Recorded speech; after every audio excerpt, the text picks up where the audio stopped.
જૂનાગઢના કેશોદમાં આવેલા રંગપુર ગામના લોકો પ્રાથમિક સુવિધાઓથી વંચિત છે।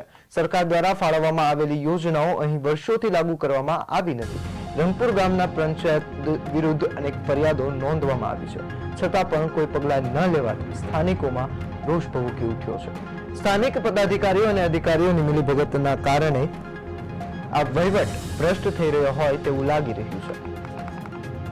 રંગપુરના જાગૃત નાગરિક દ્વારા આરટીઆઈ કરવામાં આવતા અધિકારીઓના આ ભ્રષ્ટ વહીવટની હકીકત સામે આવી છે।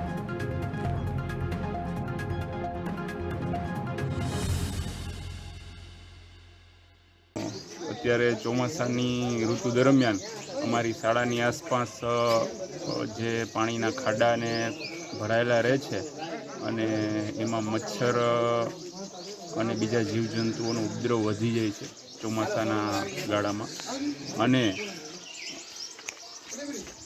એનાથી મચ્છરજન્ય રોગો, મેલેરિયા, ડેન્ગ્યુ વગેરેનો ફેલાવો થાય એવું જાણવા મળેલ છે। રંગપુરની અંદર વિકાસના કોઈ પણ કામ કરવામાં આવતા નથી। એમનેમ ચોપડા ઉપર બિલ ઉધારી ને ગડકાવવાની વાત આવે છે। અટાણે પ્રાથમિક શાળા એ છોકરાઓને આવવા માટે ને જવા માટે રસ્તાની કોઈ સગવડ નથી। કાયમી માટે છોકરાઓને કપડાં બગડી જાય એ રીતના આવવું પડે છે ને એને જઈ આવે ત્યારે કપડાં અહીંયા અંદર આવીને હાથ પગ ધોઈને બેસે તો થાય, નકર એના કપડાં બગડે છે, બરાબર ને। ગામમાં જે સિન્ટેક્સના ટાંકા 5000 લીટરના જે આપવામાં આવ્યા હતા 15માં નાણાં પંચમાં, એ ટાંકા હિતાવી પાસે કેશોદ તાલુકાના એન્જિનિયર તપાસમાં આવ્યા તો એ એકેય ટાંકા હતા નહીં। પછી વિસ્તરણ અધિકારી આવ્યા ત્યારે 5-6 ટાંકા ભેગા કરીને ત્યાં મૂકી દેવામાં આવ્યા પંચાયતે, ને આજની તારીખે ત્યાં બધાય ટાંકા ભેગા કરીને મૂકી દીધા છે। એ તાલુકા પંચાયતના કર્મચારીની કોઈ પણની મીઠી નજર હેઠળ આ કામ કરવામાં આવે છે ને આ ડેલી છે। આ 2 મહિનાથી 1 મહિનાથી આ પાણી ભર્યું છે। અત્યારે અમારે ડોહીમાં કિરિયા છે, પણ આને મહેમાન આવે એને ક્યાં બેસાડવા?